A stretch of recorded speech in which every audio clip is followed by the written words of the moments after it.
Thank you for joining us today.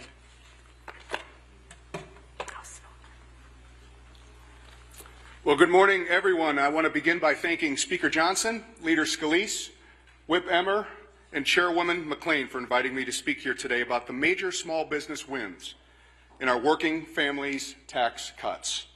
Prior to running for Congress, my wife and I ran our gas station convenience store business for nearly 3 decades in Northeast Wisconsin.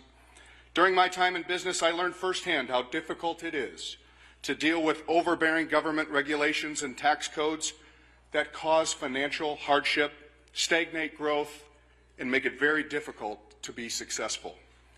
Under Joe Biden's administration, small businesses were crushed with an unprecedented surge in federal regulations and the highest inflation that we have seen in 40 years that made it harder for small businesses to turn a profit. My wife and I sold our business in 2022, and we faced these issues like every other small business in this country.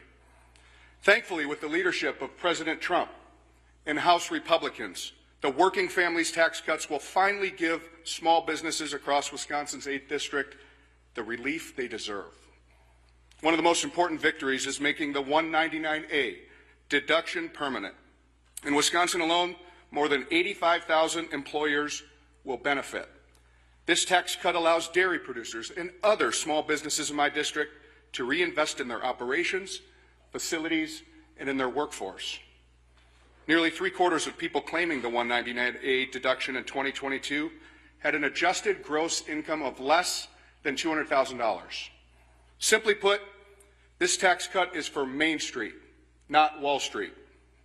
This is not to mention permanent R&D tax relief, elimination of the death tax, increased employer child care credit, and so much more. All of these things are real, tangible wins that will greatly impact small businesses in Wisconsin's 8th District. You know, I've met with dozens of small business owners in my district, and I can tell you they're extremely excited about this bill and the work that House Republicans are continuing to do for them.